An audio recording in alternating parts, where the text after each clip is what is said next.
먼저 소득세는 개인의 소득에 대해서 부과되는 세금입니다. 1월 1일부터 12월 31일까지의 1년간의 소득 금액에 대해서 정해지게 됩니다. 소득세는 지불하지 않아도 됩니다.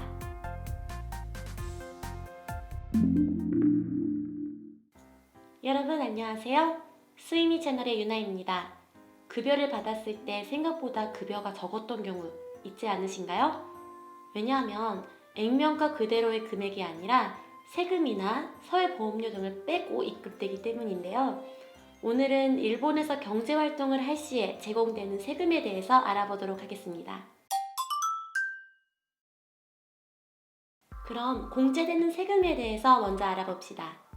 먼저 급여에서 공제되는 세금은 주민세, 소득세 이 두 가지입니다. 둘 다 세금이기 때문에 의무랍니다.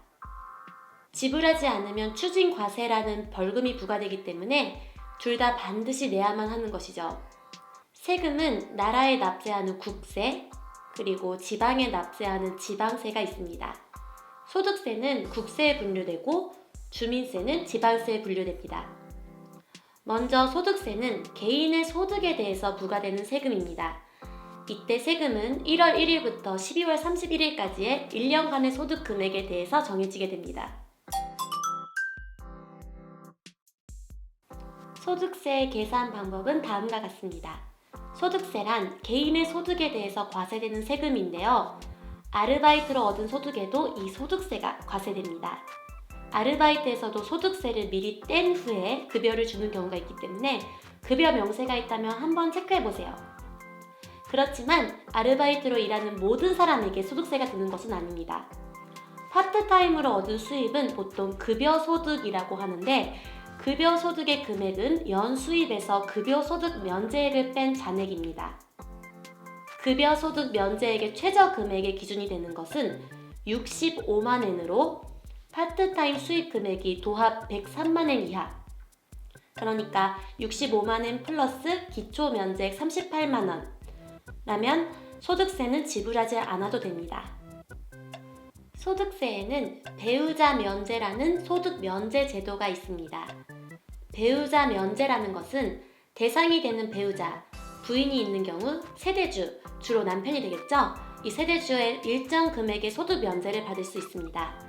소득 합계가 900만엔 이하라면 38만엔, 900만엔 이상 950만엔 이하인 경우에는 26만엔, 950만엔 이상 1000만엔 이하인 경우에는 13만엔이 면제되고 1000만엔 이상인 경우에는 면제 대상이 되지 않습니다. 배우자 면제를 받기 위해서는 몇 가지 조건이 있는데요. 부인의 파트타임 수입이 103만엔 이하인 경우에 남편은 소득세 배우자 면제를 받을 수 있답니다. 부인의 수입원이 103만엔 이하라면 급여 소득세 면제액인 65만엔을 빼면 소득 금액이 38만엔 이하가 되기 때문에 배우자 면제를 받을 수 있게 되는 것인데요. 학생의 경우에는 근로학생 면제 신청을 받는다면 그 기초 면제와 급여소득 면제 합계액인 103만엔 플러스 27만엔의 면제를 받으실 수 있게 됩니다. 그렇기 때문에 연수입 130만엔까지 소득세 비과세 대상이 되는데요. 다음에는 주민세에 대해서 알아보겠습니다. 주민세라는 것은 살고 있는 지역의 행정 경비를 부담하는 것이 목적인데요. 현민세와 시정 촌민세의 총칭으로 지방 공동단체가 징수하는 지방세의 일종이랍니다. 주민세의 경우 급여 소득 면제는 소득세와 같은 65만엔이지만 기초 면제액은 33만엔입니다.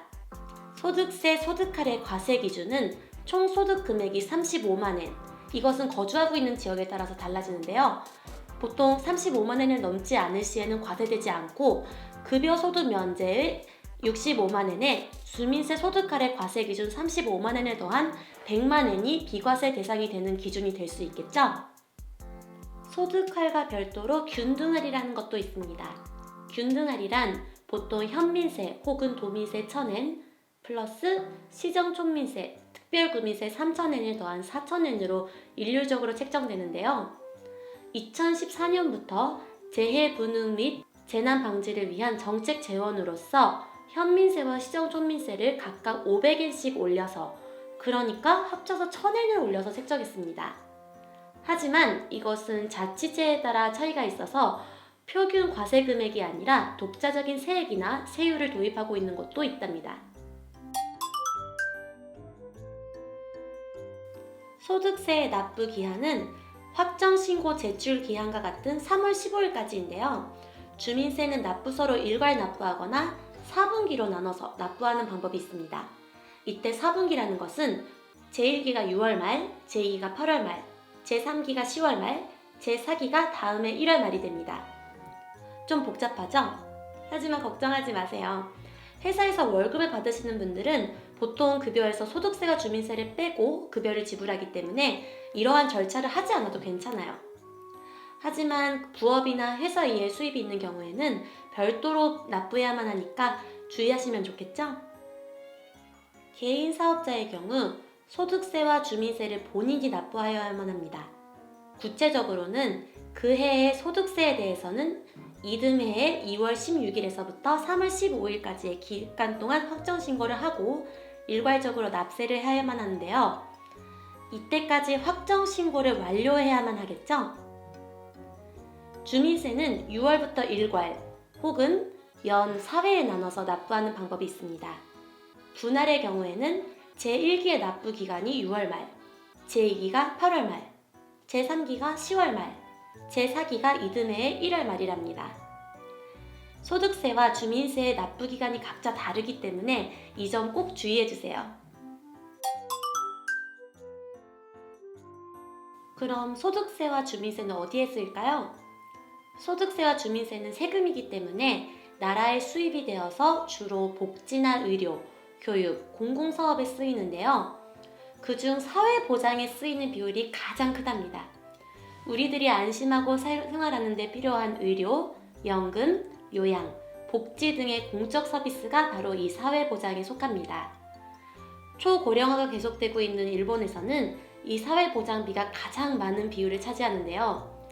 그리고 지금도 초고령화가 가속화되고 있기 때문에 이 사회보장비는 앞으로도 더 많은 비율을 차지하게 되겠죠?